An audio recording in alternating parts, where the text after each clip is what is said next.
Here. Hopkins. Here. Laporte. Here. Swansky. Here. President Gunstein. It's okay. That's right. Here. Who are you? All right. I pledge allegiance to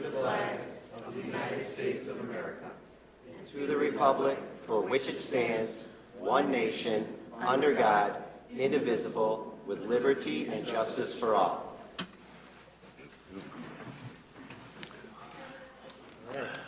That'll take us to our town hall portion of the meeting. If anybody would like to address the board, please do so by stepping up to the podium, state your name and address, and please try to keep your comments to 3 minutes or less. And I think we have some witness forms already, so. Yeah, I have one, Matt and Mike from BHPSA.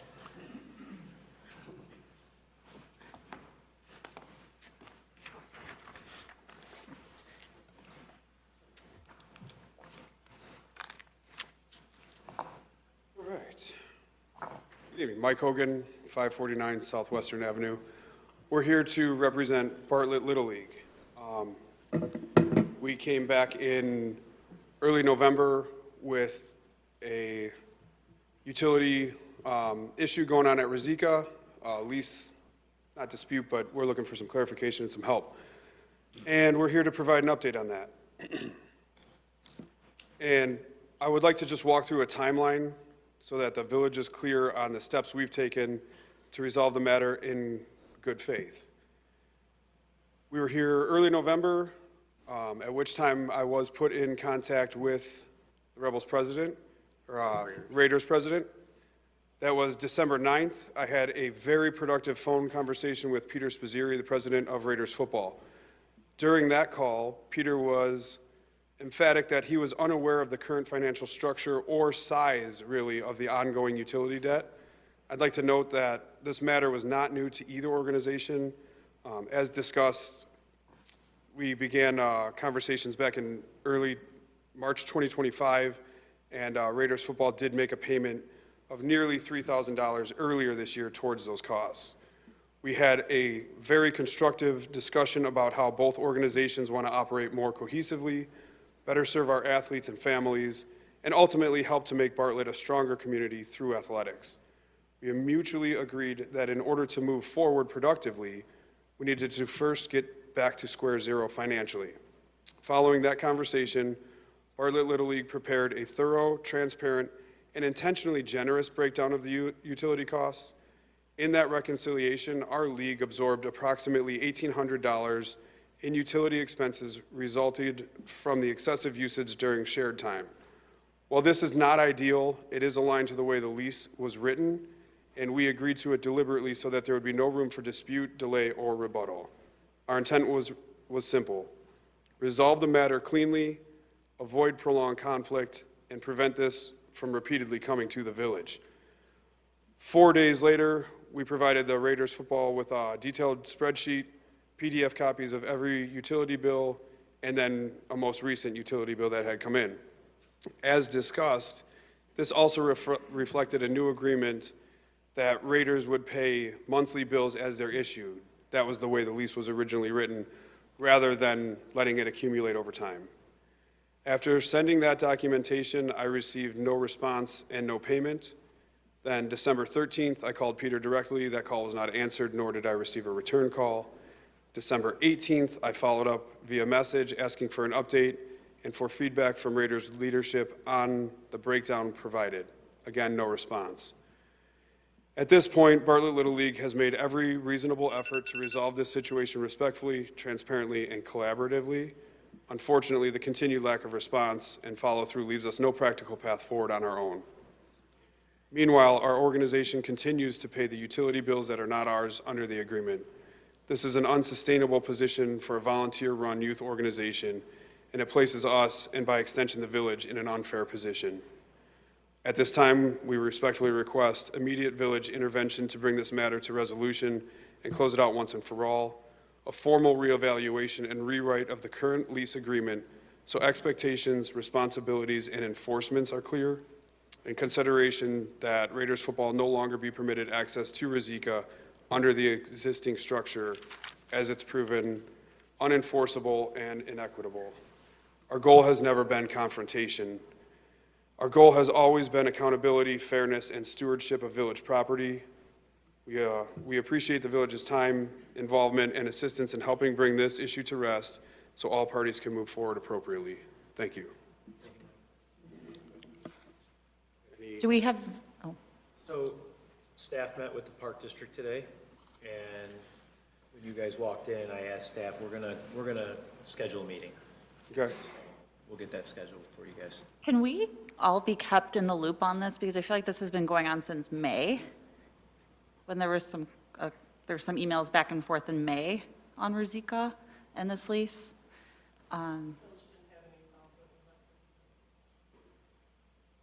Yeah, the I'm happy to keep utility you- issues has been between the two tenants. Right? As a courtesy, we'll go ahead and schedule a meeting so that we can have you both at the table with the Park District and Yeah, some general get to oversight. zero and then figure out from there. Exactly.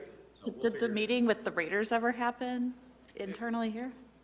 I thought Not we, internally here. No, it was A few years private. back, we had a meeting as far as structure of Ruzicka and things like that, but with this issue, we have not. because I thought we had said we were scheduling a meeting at this last time they were here. We were trying to schedule a meeting face-to-face with the two organizations outside of the. So what happened? It didn't happen. But yeah, so. We did not coordinate a meeting between the two organizations. They were meeting and trying to work out a dialogue, and that's apparently fallen apart. I would just like to be kept in the loop until there's the resolve on this, please. We'll keep you informed of Yeah. the meeting. Cool, thank you. Thank you, guys. Is there anybody else that would like to address the board tonight? Do we have anybody online? All right, that'll take us to, that closes the town hall portion. That'll take us to our consent agenda. All items listed in asterisk will be considered to be routine and will be enacted in one motion. There will be no separate discussion on these items unless the board member so requests, in which event the item will be removed from the general order of business and considered an appropriate point in the agenda. With that said, would anybody like to add or remove anything from the consent agenda? Yes, Mr. President, can I add D1? D1, does anybody have any discussion over D1? Not at all. Anything else? There's nothing left. That's all of them? Yeah. All right, can I get a motion to approve the consent, the amended consent agenda? So moved. Second. By trustee Daney, second by trustee Laporte. Clerk, please call the roll. Trustee Swansky? Yes. Batterman? Yes. Daney? Yes. Gansey? Yes. Hopkins? Yes. Laporte? Yes. Motion carries. Can I get a motion to approve the amended consent? So moved. Second. Moved by trustee Daney, second by trustee Laporte. Clerk, please call the roll. Trustee Batterman? Yes. Daney? Yes. Gansey? Yes. Hopkins? Yes. Laporte? Yes. Swansky? Yes. Motion carries. All right. That'll take us to our treasurer's report. We have none tonight, so it'll take us to a president's report. And tonight, I will turn it over to Chief Conway for a life safety award.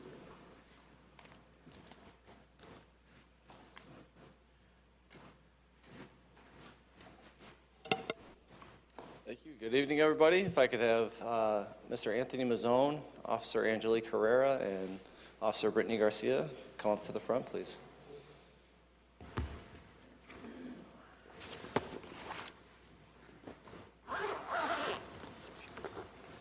Yeah, I'm gonna talk about you guys. So Mayor Gunstein, Village Board, Village Manager Schumacher, and members of the Bartlett community.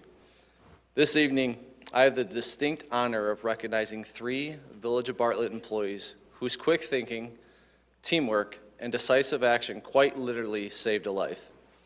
Tonight, we are presenting a life-saving award to Anthony Mazzone, Officer Angelique Herrera, and Officer Brittany Garcia. On October 16, 2025, officers were dispatched to the Bartlett Hills Golf Course for a report of a subject in cardiac arrest. It was later learned that the village employee had collapsed while performing maintenance on one of the grounds in the greens. The individual was discovered unresponsive by Assistant Superintendent Anthony Mazzone, who without hesitation, Anthony immediately called for emergency services and began performing CPR. His actions in those critical first moments were absolutely vital in saving that individual's life. Officer Herrera was the first police officer to arrive on scene. After confirming that the individual was in cardiac arrest, she immediately took over chest compressions. Officer Herrera remained calm, clear, and composed under extremely stressful circumstances. She provided concise direction, asking Anthony to resume chest compressions while she prepared the AED. Shortly thereafter, Officer Garcia arrived on scene and seamlessly joined in the effort, taking over chest compressions and maintaining them continuously until paramedics arrived. As Officer Herrera and Garcia transitioned care to paramedics, a second shock was administered to the individual. The individual was eventually transported to St. Alexis Medical Center, where a pulse was regained, and the individual was listed in stable condition later that evening.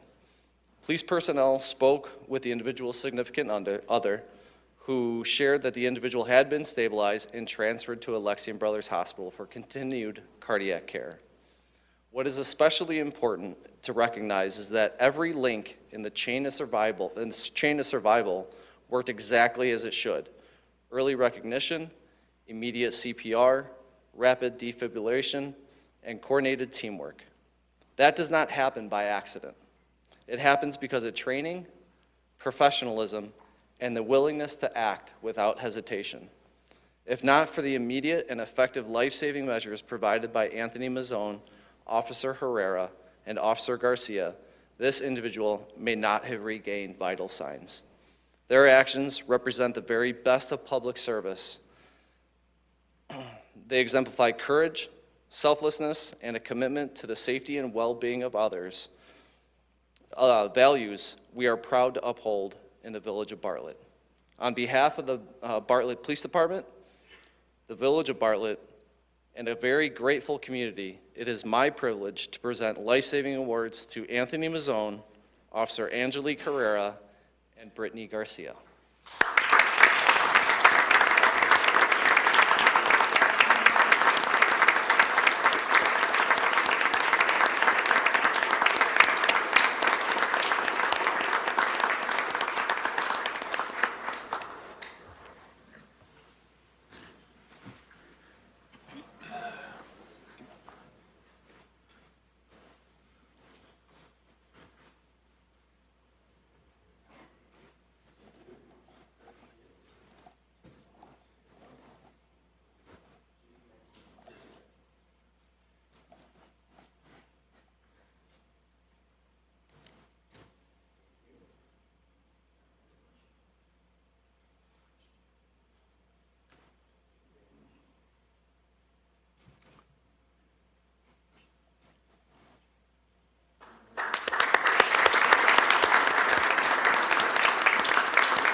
All right. Thank you again to all three of you, and thank you to the Bartlett Police Department for the training that you guys do to put us, to save people's lives, so thank you for that. I appreciate it. So, all right, that'll take us to our questions and answers. If anybody has any questions or concerns. Yeah, I have a couple of things I'd like to say. We have some anniversaries and also some birthdays. And I'll start with the anniversaries. It's Rob Sweeney. He has 21 years of service. He's our deputy chief.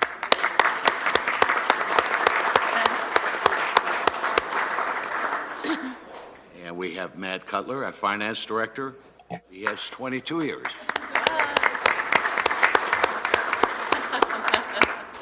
And we have some January birthdays. We have, I'm going to save the most important one to the end. It's not mine. We have John Peoples, our IT director. His birthday will be celebrated on the 6th. We have Dan Dinges, our public works director. His birthday's over. It was on the 1st.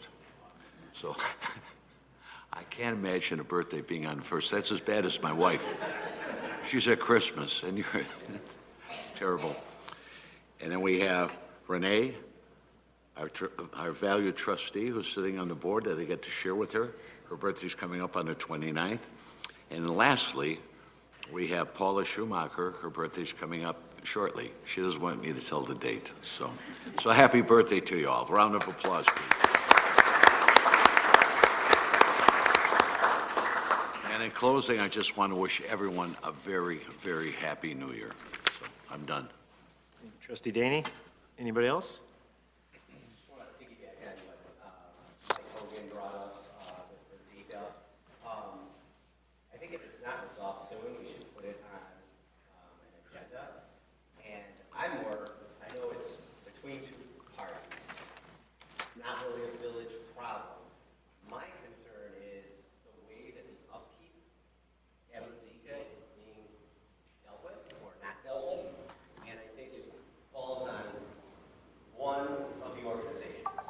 And I think we really need to talk about maybe just terminating the lease and starting over.